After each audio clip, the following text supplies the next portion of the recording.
Olá pessoal, nós estamos aqui hoje com uma pessoa muito especial, ela está em reunião aqui na sede nacional da Igreja Metodista essa semana e nós vamos conversar com a Bispa Ideide Brito Torres, que é presidente da 8ª Região Eclesiástica da Igreja Metodista. Então, Bispa, mais uma vez, muito obrigado por passar aqui na redação do Expositor. Sei que está numa semana de trabalho, uma semana com reunião do Colégio Episcopal, mas arrumamos um tempinho para conversar com a gente, né? Tá certo. Hoje nós vamos conversar com a Bispa Ideide Brito Torres sobre o livro Corajosas. E eu já queria conversar, Bispo, começar, aliás, a primeira pergunta, por que o título Corajosas? Então, a gente arrumar um título para um livro é sempre um desafio, né?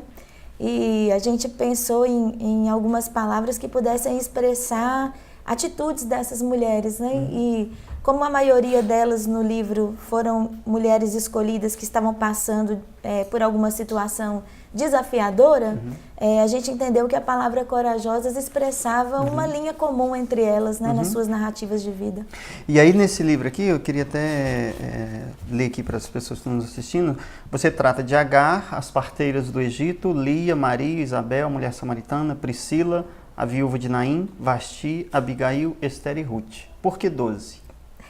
O 12 é sempre simbólico, né? Eu acho que um pouco para expressar que a gente pode encontrar na Bíblia tantas mulheres quanto homens que servem a Deus e que estão no caminho do discipulado. Eu acho que é um número bom também porque a gente estava pensando nele em termos de ciclos que as pessoas pudessem estudar nos grupos pequenos e células, né? Nas igrejas locais. E a simbologia própria do número 12 mesmo, que evoca muitos sentidos para a gente, um sentido de completude, um sentido de povo de Deus, de identidade, né? Judaico-cristã. Então é um número que a gente recorre a ele pela beleza mesmo, né? Até litúrgica que ele tem.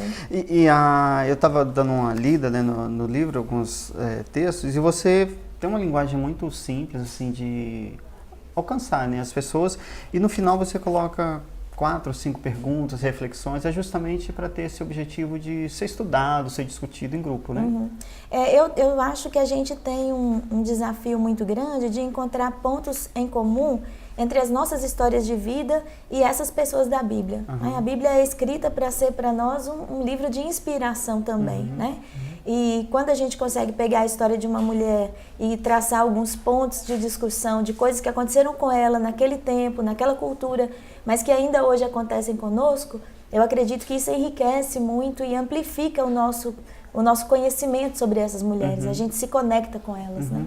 E dentre essas 12, né, pré-selecionadas, alguma assim, eu sei que todas elas têm uma história que mexe com a gente, mas teve alguma assim, puxa vida, essa daqui não pode deixar de ficar de fora, né?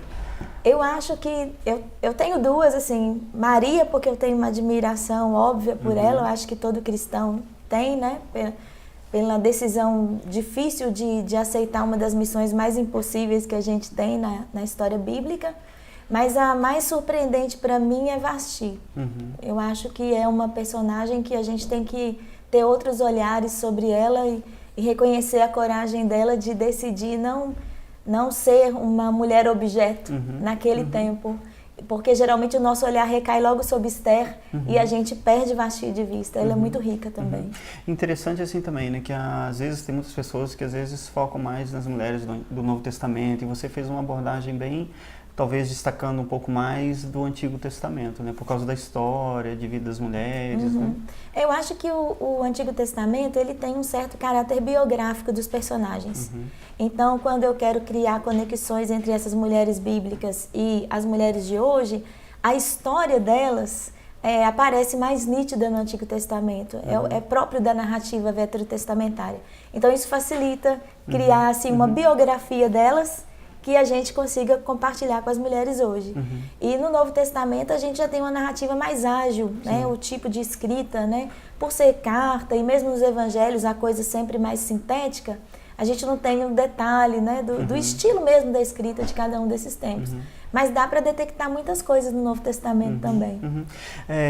A gente sabe que há várias personagens, né, na Bíblia, e você selecionou 12, já falou que é por uma questão simbólica, um número e tal. E está previsto selecionar mais algumas mulheres corajosas, ou um novo livro, por exemplo? A gente estava até brincando sobre isso, que agora, depois da escolha do primeiro, fica mais fácil, né? Depois vem valentes, inteligentes, sábias, né?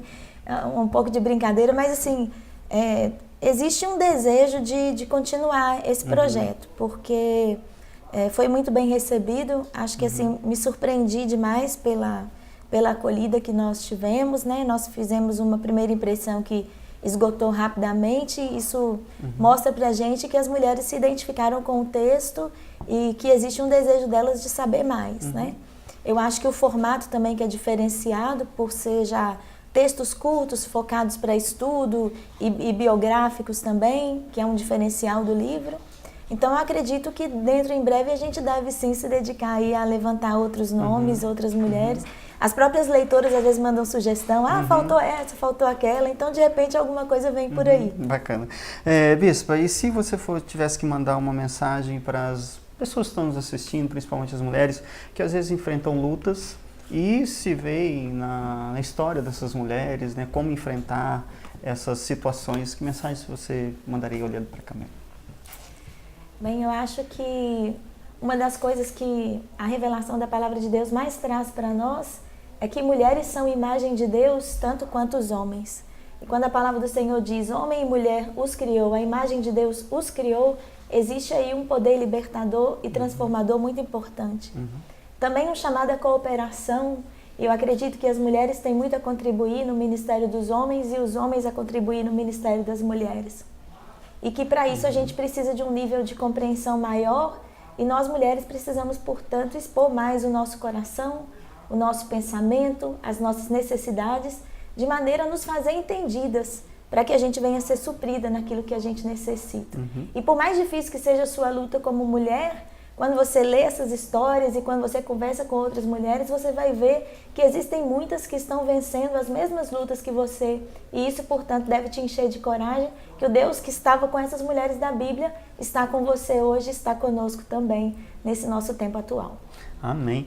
E para você que está nos assistindo, nós estamos falando aqui sobre Corajosas, seguindo os passos de mulheres da Bíblia, o livro escrito pela Bispa Ideide Brito Torres, que é presidente da 8ª Região Eclesiástica da Igreja Metodista. E o livro está disponível no site angulareditora.com.br ou no telefone 11 28 13 8605. Até mais.